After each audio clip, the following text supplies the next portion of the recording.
وعلیکم السلام ورحمۃ اللہ تعالی وبرکاتہ۔ الحمد للہ وکفی وسلام علی عباده الذین اصطفی لا سیما حبیبہ المجتبی محمد المصطفی وعلى آلہ واصحابہ الذین قاموا بالصدق والصفاء۔ اما بعد فاعوذ باللہ من الشیطان الرجیم بسم اللہ الرحمن الرحیم ورفع بعضهم درجات آمنت باللہ صدق اللہ العظیم وصدق رسوله النبی الامین الکریم ونحن على ذلك لمن الشاهدين والشاكرين والحمد لله رب العالمين۔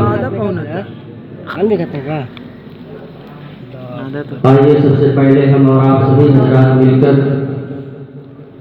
آقائے نامدار مدینے کے تاجدار مصطفیٰ جان رحمت سرور کائنات فخر موجودات احمد مصطفیٰ محمد مصطفیٰ صلی اللہ علیہ وسلم کی مقدس بارگاہ پرانوار میں درود و سلام کا نذرانہ باواز بلند پیش کرنے کی سعادت حاصل کریں اور پڑھیں۔ اللہم صلی علی سیدنا مولانا محمد بارک وسلم صلاۃ و سلام علیک یا رسول اللہ صلی اللہ تعالی علیہ وسلم۔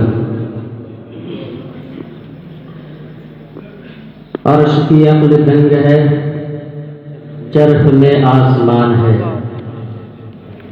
عرش کی عقل دنگ ہے، چرخ میں آسمان ہے، جانے مراد اب کدھر ہائے تیرا مکان ہے۔ وہ جو نہ تھے تو کچھ نہ تھا، وہ جو نہ ہو تو کچھ نہ ہو، وہ جو نہ تھے تو کچھ نہ تھا، وہ جو نہ ہو تو کچھ نہ ہو، جان ہے وہ جہان کی، جان ہے تو جہان ہے۔ عرش پہ تازہ چھیڑ چھاڑ، فرش پہ طرفہ دھوم دھام۔ عرش پہ تازہ چھیڑ چھاڑ، فرش پہ طرفہ دھوم دھام، کان جدھر لگائیے تیری ہی داستان ہے، کان جدھر لگائیے تیری ہی داستان ہے۔ اور خوف نہ رکھ رضا ذرا، تو ہے عبد مصطفیٰ۔ خوف نہ رکھ رضا ذرا، تو ہے عبد مصطفیٰ، تیرے لیے امان ہے، تیرے لیے امان ہے۔ آئیے ایک بار پھر رسول پاک صلی اللہ علیہ وسلم کی بارگاہ میں درود شریف پڑھ لیں۔ اللہم رب محمد صلی اللہ علیہ وسلم نحن عباد محمد صلی اللہ علیہ وسلم صلاۃ و سلام علیک یا رسول اللہ صلی اللہ تعالی علیہ وسلم۔ قرآن مقدس میں اللہ تبارک و تعالی نے ارشاد فرمایا وَرَفَعَ بَعْضَهُمْ دَرَجَاتٍ۔ اس کا ترجمہ یہ ہے کہ ہم نے ان میں بعض کو درجہ بلند فرمایا۔ آیت مقدسہ کے ترجمے ہی سے ارباب عقل اور اہل دانش پر آفتاب سے کہیں زیادہ روشن اور روز روشن سے کہیں زیادہ واضح ہو جاتا ہے کہ اس نقاش ازل، مصور حقیقی اور احسن الخالقین نے جب 1,00,000 یا کم و بیش 2,24,000 انبیاء کرام و مرسلین اعظام کو خلعت وجود سے سرفراز فرما کر حیز عدم سے منصع شہود پر جلوہ بار کیا، تو انبیاء و مرسلین کو خلعت وجود سے آراستہ اور پیراستہ کرنے کے وقت برابری اور مساوات کے پردے کو چاک کر کے رکھ دیا گیا۔ عینیت کی دیوار منہدم کر دی گئی اور ہر ایک کو نئی نئی خلعتوں سے مزین کر کے اس دنیا میں بھیجا گیا. بے شک. نئے نئے لباسۂ فاخرہ سے سجایا گیا، نئے نئے رنگ و روپ میں ڈھال کر بھیجا گیا. قسم قسم کی حسین و جمیل صورتیں وجود میں لائی گئی. کسی کو آدم صفی اللہ کی صورت دے کر سنوارا گیا، کسی کو صورت کلیمی سے سجایا گیا، کسی کو حسن یوسفی کے جلووں میں بسایا گیا، کسی کو مسیحائی کی چادر اڑھائی گئی، کسی کی پیشانی پر دوستی اور خلت کا حسین و جمیل صحرا باندھا گیا، کسی کے سر پر سلطنت اور شہنشاہیت کا تاج رکھا گیا، کسی کو حسن و جمال کی رعنائیاں بخشی گئی، کسی کو حقیقت و معرفت کی قبا پہنائی گئی. غرضے کی ہر ایک کو خوبصورت پیرائی میں ڈھال کر اس خاکدان گیتی پر بھیجا گیا. لیکن یہ بات یاد رہے کہ محبوب سے پہلے جتنی بھی صورتیں بنائی گئی، جتنے بھی نقشے تیار کیے گئے، یہ سب کے سب ذیلی اور طبعی تھے. جتنی صورتیں وجود میں آئی یہ سب کے سب ضمنی تھی اور طفیلی تھی. مقصود تو صرف محبوب کی ذات تھی، دکھانا تو صرف تصویر جانا تھی. اسی لیے اس نقاش ازل نے ہزاروں صورتیں بنائی اور روپوش کر دی. بے شمار تصویریں منظر شہود پر آئیں اور چلی گئیں. بہت پرزور تھا خامہ یقیناً دست قدرت کا، اسے منظور تھا یوں کھینچنا محبوب کا نقشہ. چھپا ڈالی ہزاروں صورتیں آدم سے تا عیسیٰ، تب آیا راست نقشہ کس کے قدرت سے دیکھا. جب اللہ تبارک و تعالیٰ نے ماشاءاللہ بہت خوب اپنے محبوب کا نقشہ بنانا چاہا، تصویریں جانا کھینچنا چاہی، اپنے حقیقی نور سے حقیقی محبوب کو عالم ظہور میں لانا چاہا، تو کچھ ایسی نرالی آن بان شان کے ساتھ، کچھ ایسی عجیب و غریب سج دھج کے ساتھ، ایسے نایاب و نادر نقشے کے ساتھ کہ جس میں جامعیت کبریٰ کے جلوے بھی نظر آ رہے تھے. وہ کمالات الوہیت کے مظہر عدم بھی تھے، وہ انبیاء و مرسلین کے اوصاف و کمالات کے جامع بھی تھے کہ جن میں حضرت آدم کی خلافت بھی تھی، عیسیٰ مسیحائی کے جلوے بھی نظر آ رہے تھے، حضرت یوسف علیہ السلام کے حسن و جمال کی تابانیاں بھی تھی، حضرت داؤد علیہ السلام کی خوش الہانی اور خوش گلوئی کی جھلکیاں بھی تھی. غرض اس محب حقیقی نے اپنے محبوب کو ایسی شان بان کے ساتھ اس دنیا میں بھیجا اور ایسے انوکھے انداز میں سجا کر کے بھیجا کہ کائنات کی رنگینیاں، کائنات کی بہاریں تنہا محبوب گرامی کی ذات میں سمٹ کر آ گئی. رسول پاک صلی اللہ تعالی علیہ وسلم کی ذات بابرکات میں کائنات کا حسن و جمال سما کر کے رہ گیا. پھر فرائے کائنات نے اللہ رب العزت نے قرآن مقدس کی زبانی اعلان فرما دیا وَكُلَّ شَيْءٍ أَحْصَيْنَاهُ فِي إِمَامٍ مُبِينٍ. اے دنیا والوں یقین کرنا ہم نے اپنے تنہا محبوب کی ذات میں تمام خوبیوں کو جمع کر دیا ہے. اسی لیے تو بریلی کے تاجدار ارشاد فرماتے ہیں حسن یوسف پہ کٹی مصر میں انگشت زنا سر کٹاتے ہیں تیرے نام پہ مردانے. بہت خوب. اللہ رب العزت نے اپنے محبوب کے حسن و جمال کو بہت ہی عجیب و غریب انداز میں بیان کیا. اس نے اپنی صنعت اور شان تخلیق کو اظہار فرمایا اور رسول پاک صلی اللہ تعالی علیہ وسلم کے جمال جہاں آرا کا، ان کے حسن کا جگہ جگہ قرآن مقدس میں خطبہ پڑھا گیا. حد تو یہ ہے کہ ان کے سراپا تنے ناظرین کے ہر عضو کا ذکر عجیب و غریب انداز میں بیان کیا گیا. آپ کے رخ انور کا ذکر چھیڑا تو فرمایا والضحیٰ، اے محبوب آپ کے روئے طبع کی قسم.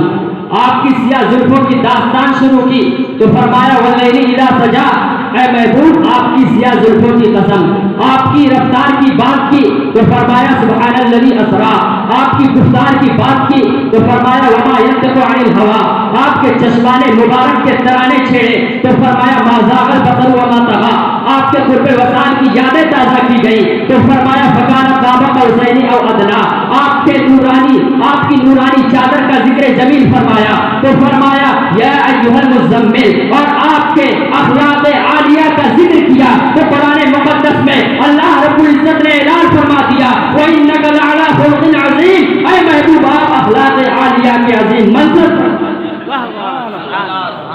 اللہ تبارک و تعالیٰ نے جیسا بے مثل اور بے مثال محبوب رسول پاک صلی اللہ علیہ وسلم کو بنایا، روز ازل سے لے کر نہ تو اب تک کسی کو بنایا اور نہ ہی صبح قیامت تک کسی کو بنایا۔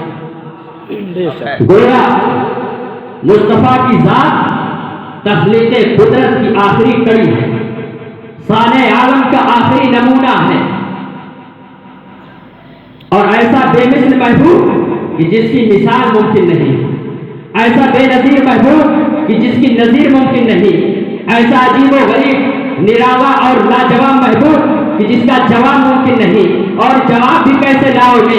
ان کا تو حال یہ ہے کہ ان کی ہر ادا بے مثال ہے، ان کی گفتار بے مثال ہے، ان کی رفتار بے مثال ہے، ان کا زہد و تقویٰ بے مثال ہے، ان کی عبادت و ریاضت بے مثال ہے۔ اسی بنیاد پر کسی شاعر نے یہ کہہ دیا کہ اللہ لا زوال ہے، سب کو زوال ہے، اس کا حبیب ایک ہے جو بے مثال،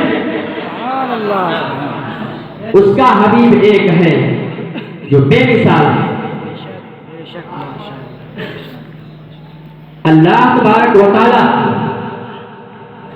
نے اپنے محبوب کو بڑی شان بان کے ساتھ اس دنیا میں بھیجا۔ ایک مثال دے کر کے میں گزر جانا چاہتا ہوں۔ جب کوئی شخص کسی چیز کا نمونہ بناتا ہے تو نمونہ بناتے وقت اپنی فنکاری اور ہنر مندی کو مکمل طور سے لگا دیتا ہے، اپنی تمام خوبیوں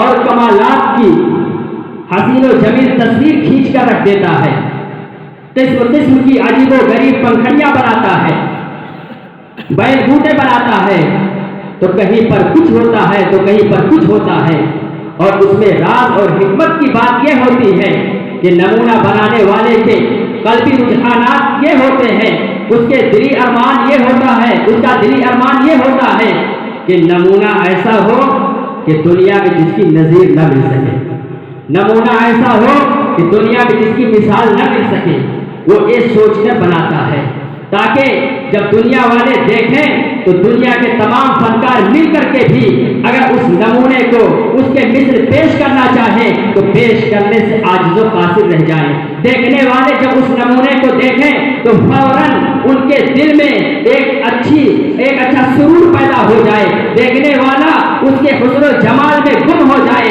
بلا تشبیہ و تمثیل میں آپ حضرات کو یہ چاہتا ہوں کہ اللہ رب العزت نے نقاش ازل نے اپنے محبوب حقیقی کو بناتے وقت ایسے فضائل و مراتب عطا کیے ہیں کہ دنیا کے لوگ ان کے فضائل و مراتب کو دیکھ کر حیران و ششدر ہیں، پریشان ہیں۔ کائنات کی ہر شے ان کے حسن و جمال کی عاشق ہو گئی ہے، کائنات کا ذرہ ذرہ ان پر قربان ہے۔ شجر و حجر، برگ و ثمر، جن و انس، عرش و فرش، سب کے سب پروانہ وار ان پر نثار ہو رہے ہیں، سب کے سب ان پر قربان ہو رہے ہیں۔ کائنات کا ذرہ ذرہ ان پر قربان ہو رہا ہے۔ آفتاب ان کے جبین ناز میں گردش کرتا نظر آ رہا ہے۔ ہلال ان کے انگلیوں کے اشارے پر رقص کرنے لگا، اور وہ ہلال ان کے انگلیوں کے اشارے پر رقص کرنے لگا۔ جنت کی حوریں مسکرانے لگی، کائنات کا ذرہ ذرہ چمکنے لگا، پہاڑ جھک گئے، پتھر سجدہ ریز ہو گئے، کائنات کا ذرہ ذرہ چمک اٹھا، مہک اٹھا۔ جس نے رسول پاک صلی اللہ علیہ وسلم کے رخ انور کو دیکھا تو دیکھتا ہی رہ گیا، جس نے رخ انور کو ایک مرتبہ دیکھا تو پھر ایسا دیکھا، دیکھتے دیکھتے اسی میں گم ہو گیا۔ کائنات کی زیبائشیں، عالم کی رنگینیاں اس سے ختم ہو گئی، اس کی طرف اس کی توجہ نہیں نہیں. یہی وجہ ہے کہ جب اللہ اکبر یا رسول اللہ زندہ باد. اللہ اکبر.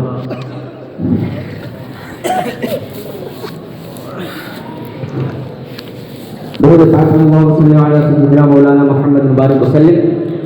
صلاۃ و سلام علیک یا رسول اللہ صلی اللہ تعالی علیہ وسلم.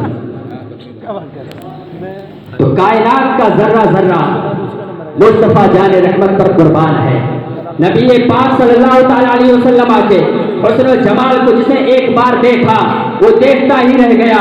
اس کے اندر سے کائنات کی رنگینیاں ختم ہو گئی, حسن و جمال سب ختم ہو گیا. یہی وجہ ہے کہ جب حضرت ابو بکر صدیق رضی اللہ تعالیٰ عنہ نے محبت کی نظر سے دیکھا تو صداقت کے پیکر بن گئے. حضرت عمر رضی اللہ تعالیٰ عنہ رسول پاک صلی اللہ علیہ وسلم کی بارگاہ میں آئے تو عدالت کے پیکر بن گئے. حضرت عثمان غنی آئے, سخاوت کے پیکر بن گئے. حضرت علی آئے, شجاعت کے پیکر بن گئے. جتنے لوگ آئے سب کے سب فضائل و مناقب حاصل کرتے چلے گئے. یہی وجہ ہے کہ جب ان صحابہ کرام سے آپ پوچھیں گے کہ اے صحابہ کرام ذرا یہ تو بتاؤ یہ آپ کو فضیلت کہاں سے ملی ہے, یہ آپ کو فضائل و مناقب کس طرح سے عطا ہوئے ہیں, تو سب کے سب یہی کہتے ہوئے نظر آئیں گے کہ جب تک ٹکے نہ تھے تو کوئی پوچھتا نہ تھا, تم نے خرید کے ہمیں انگول کر دیا. یا رسول اللہ, یا رسول اللہ, مرحبا مرحبا, زندہ باد زندہ باد, اللہ اکبر, یا رسول اللہ. آخری بات, رسول پاک صلی اللہ تعالیٰ علیہ وسلم کی ایک صفت ہے مصطفیٰ, جو اصطفیٰ سے مشتق ہے. اس کا معنی ہوتا ہے چنیدہ, چنا ہوا. اس کا مطلب یہ ہوا کہ اللہ تبارک و تعالیٰ نے اپنے محبوب کو 18,000 مخلوقات میں سے چن لیا. اب ذرا یہ بتائیے کہ جس کو اللہ چن لے اس کی نظیر مل سکتی ہے, اس کی مثال مل سکتی ہے. لیکن بڑے افسوس کی بات ہے کہ لوگ نظیر اور مثال تلاش کرنے میں لگے ہوئے ہیں. لیکن میں کہتا ہوں کہ ان کی زندگی ختم ہو جائے گی, ان کی زندگی کے لمحات ختم ہو جائیں گے, لیکن مثال نہیں مل سکتی. اعلیٰ حضرت فرماتے ہیں اللہ کی سرقبہ قدم شان ہے یہ, انسان نہیں انسان وہ, انسان ہے یہ, اور قرآن تو ایمان بتاتا ہے انہیں, اور ایمان یہ کہتا ہے میری جان ہے یہ. اللہ تبارک و تعالیٰ کی بارگاہ میں دعا ہے کہ مولا ہمارے بولنے میں کسی قسم کی غلطی اور کمی ہوئی ہو تو اس کو معاف فرمائے. استغفر اللہ رب من کل ذنب و اتوب الیہ. السلام علیکم.